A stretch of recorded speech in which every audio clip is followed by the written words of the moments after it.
Salve, salve, amigo baesiano de todo o Brasil, tudo bem com vocês? Vocês estão bem? Que bom! Eu sou Eduardo Baes, este é o canal História com Baes. E se você ainda não conhece o nosso canal, não está inscrito, primeira coisa que você vai fazer é olhar aqui embaixo e fazer a sua inscrição, ativar o sininho e já deixa um joinha que me ajuda muito, hein?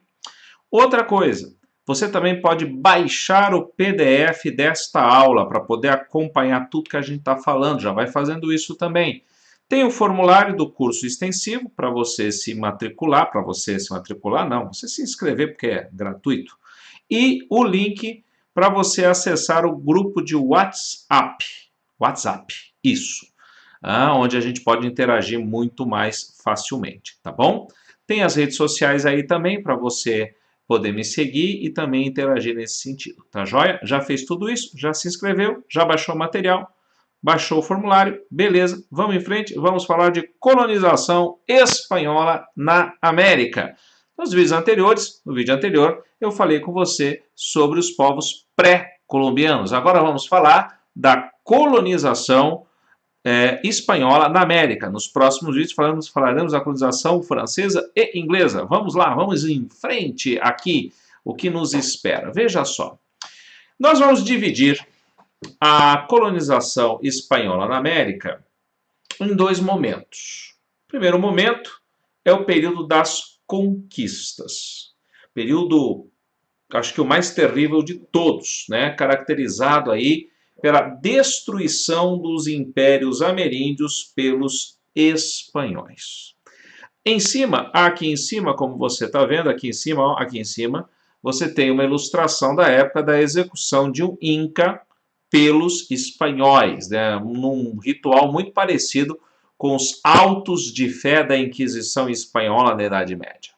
Os impérios ameríndios foram destruídos nas suas estruturas econômicas, sociais, culturais. Mantiveram uma certa herança, mas o imperialismo e a exploração espanhola foram muito mais fortes do que esses impérios.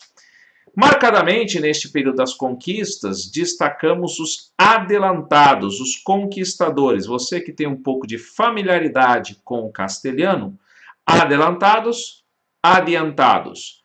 Adiante do rei, poder praticamente absoluto nas Américas. Dentre esses adelantados, o seu processo de conquista e destruição dos impérios pré-colombianos, nós vamos destacar Hernán Cortés, no México, que derrotou Montezuma e tomou o Império Azteca e dominou a cidade de Tenochtitlán, e Francisco Pizarro, que, se aproveitando das diferenças entre os grupos que buscavam o poder no Império Incaico, dominou o Império dos Incas, Cusco, no Peru, e assim submeteu o grande Império Incaico ao domínio espanhol. Como eu disse, o uso por parte dos espanhóis, o aproveitamento das disputas internas associado à sua superioridade bélica, garantiu a eles um período de grande saque, pilhagens e destruição das riquezas nativas. Os bichos ficaram doidos. Chegaram em Tenochtitlán, tinha rua de ouro, que para o Azteca não tinha um valor comercial ou metalista, o espanhol ficou maluco. E acabou estabelecendo como base de exploração a exploração mineral, a exploração do ouro e a exploração da prata. Já vamos ver isso, ok? E também a exploração da mão de obra nativa através da encomenda, que era justamente a disposição da mão de obra nativa para o conquistador no trabalho agrícola em troca da catequização desses índios. Então, ele catequizava e passava a ter o direito de explorar a mão de obra. Olha que coisa linda! Afinal, o que é o reino dos céus em troca de algumas chibatadas de trabalho forçado? É ou não é? E a mita, que era um modelo já utilizado pelos incas para explorar os povos conquistados, que foi absorvido pelos espanhóis. Consistia no recrutamento, a mita, no recrutamento sazonal de tempos em tempos de tribos para trabalhos forçados nas minas. Até tinha um pequeno salário, mas era uma coisa bem miserável. Depois de um certo tempo, esses trabalhadores, os que sobreviviam, obviamente, eram devolvidos à tribo e outra tribo era recrutada à força. Isto era a mita. Então, encomenda, sempre associada ao trabalho agrícola. Mita, sempre associada à mineração. Ok? Aqui você tem neste mapa a distribuição da ocupação espanhola na América. A área mais escura do mapa, mais vermelha, mais escura, são os domínios espanhóis. Observe que até a costa oeste dos Estados Unidos, em parte, estava dominada pelos espanhóis. A parte laranja lá em cima é a região do Oregon, dominação inglesa. Aqui para baixo, você tem a região da América Portuguesa e as outras áreas que não haviam sido ocupadas ainda pelos espanhóis, porque o Tratado de Tordesilhas, né, beneficiava portugueses e espanhóis, mas estabelecia principalmente a predileção por áreas tropicais para exploração. Então, o que nós vamos notar em toda esta área é uma grande diversidade econômica. Porém, a base da exploração vai ser a exploração mineral, um modelo bulionista mercantil de acumulação, busca e acumulação de metais preciosos, com os epicentros da exploração no Planalto Mexicano, na cidade de Guanajuato, e a prata na região do Peru e da Bolívia, Cordilheira dos Andes, a cidade de Potosí, na Cordilheira dos Andes, como eu já falei. As demais áreas, o que nós vamos observar é o desenvolvimento da agropecuária, da plantation, para a exportação, mas também para atender o mercado interno, sobretudo abastecendo as áreas de mineração. Isto faz com que surjam oligarquias regionais que estabeleçam o poder local. Razão pela qual, quando acontecer a independência lá na frente, ao invés de você ter uma unificação para a formação de uma nação hispânica, castelhana, desde o México, desde lá da América do Norte até a América do Sul, o que você tem são grupos locais de poder, que nós vamos chamar de caudilhos, estabelecendo o domínio na região e buscando o seu modelo, buscando o seu extrato de poder próximo a estas áreas. Criando, então, as divisões políticas que estabelecem a chamada América Hispânica pós-independência. Ao invés de uma unificação, o que você vai ter? Você vai ter uma fragmentação em vários grupos, uma fragmentação em vários estados.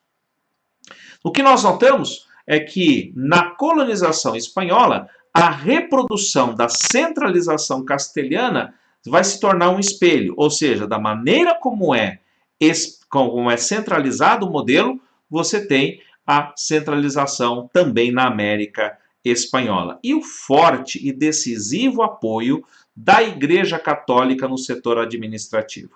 Diferente da América Portuguesa, no qual a igreja tinha um pequeno distanciamento, aqui não. Aqui a Igreja Católica ela estará inserida no processo de colonização de forma direta numa aliança com a coroa espanhola. Muito bem.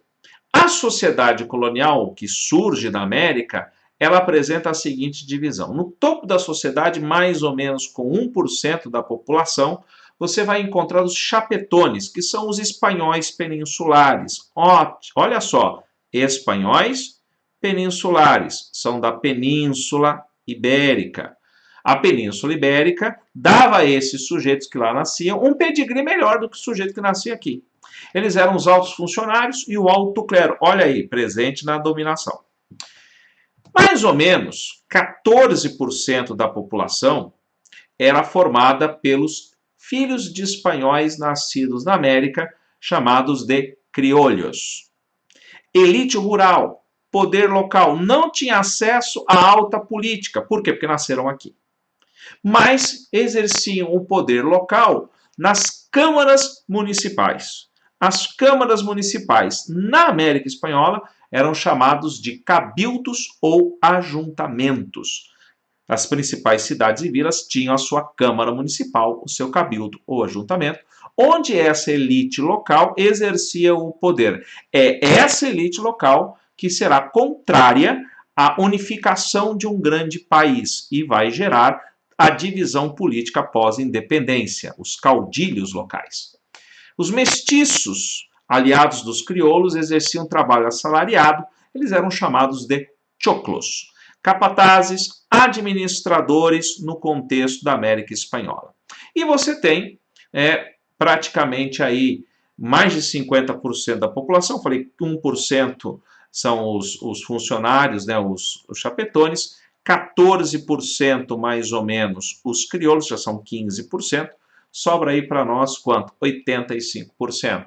Então vamos pôr aí uns 55% são nativos e o restante mestiços aliados dos crioulos. Eu sou de humanos, não sei fazer conta. Nativos africanos que vão exercer, ou vão ser explorados pelo trabalho compulsório. Os nativos, através da servidão, via mita e encomenda. Vale lembrar que a escravidão indígena era proibida, somente a servidão. E os africanos, esses sim, escravizados mediante assento. O que era o assento? A autorização da coroa espanhola para a importação de africanos, uma vez que o mercado de africanos estava na mão de nações concorrentes. Então, esse era o cenário colonial em termos de sociedade que nós temos. Aqui você tem a divisão, deixa eu até sair daqui, para você poder enxergar com calma isto. Aqui você tem a divisão política administrativa da América Espanhola. Observe a grande diversidade, nomes como vice-reino, capitania-geral, você já vai entender. Entenda o seguinte, primeiro, toda a administração colonial reverberava esse poder metropolitano através de duas estruturas que estavam na Espanha e administravam a América. Veja, estavam na Espanha e administravam a América. E os que estavam na Espanha, obviamente, estavam sob controle do rei espanhol. Então você tem a Casa de Contratação, que tratava da questão econômica, e o Conselho das Índias, a estrutura administrativa. Abaixo deles tem o poder colonial, vinculado a essas duas estruturas que eu falei. Você tem os vice-reinos, que você pode observar aqui, ó. Você pode observar aqui, ó, o vice-reino da Nova Espanha, está aqui, que vai dar origem ao México, principalmente, e às nações da América Central Insular. O vice-reino de Nova Granada, que compreende Colômbia, Equador e parte do Panamá. O vice-reino do Peru e o vice-reino da Prata, que engloba o Peru, a Bolívia, o Equador aqui em cima, aqui embaixo a Argentina, o Paraguai, o Uruguai, vice-reino do Rio da Prata. Ok? Esse eixo aqui, interrompido pela Guatemala aqui em cima, forma os vice-reinos. Áreas com certa autonomia, inclusive pelo próprio nome vice-reinos. E existiam também as audiências. Audiência me lembra o quê? Audiência me lembra justiça. Audiência me lembra fora. Então, as audiências eram as sedes administrativas da justiça colonial que existia em cada vice-reino. Existia uma audiência na cidade do México, aqui. Existia uma audiência em Bogotá, outra em Quito, porque era a divisão. Existia uma audiência em Cusco e depois outra em Lima, e outra audiência aqui em Buenos Aires. Depois disso, você tem as capitanias gerais. O que são as capitanias gerais? Unidades administrativas vinculadas a um vice-reino. Elas estão subordinadas ao vice-reino. Por exemplo, você tem aqui a Capitania Geral de Cuba e a Capitania Geral da Flórida. Ou Florida, na realidade é Florida, porque o gringo comprou em 1819 e não sabe falar Florida, ele fala Flórida. E a gente vai lá e põe um acento e fala Flórida. Guatemala, Capitania Geral da Guatemala, Capitania Geral da Venezuela e a Capitania Geral do Chile aqui. Esse é o quadro geral da divisão administrativa da coroa espanhola. Olha eu de novo aqui, voltei. Né? Muito bem. Estabelecido isso, esse período de colonização vai de 1530 até 1807. Então, todo o processo de colonização espanhol, ele teve essa característica de exploração, mas como você está vendo, um processo altamente centralizado, altamente concentrado, com grande controle por parte da coroa, principalmente por conta da mineração. Beleza? Colonização espanhola na América. Eu sou Eduardo Baez, este é o canal História com Baez. Não deixe de se inscrever no canal, ativar o sininho e deixar um like aí para mim, que me ajuda bastante. Voltamos no próximo vídeo, se Deus quiser. Um grande abraço, fique com Deus, voltamos em breve. Tchau, tchau.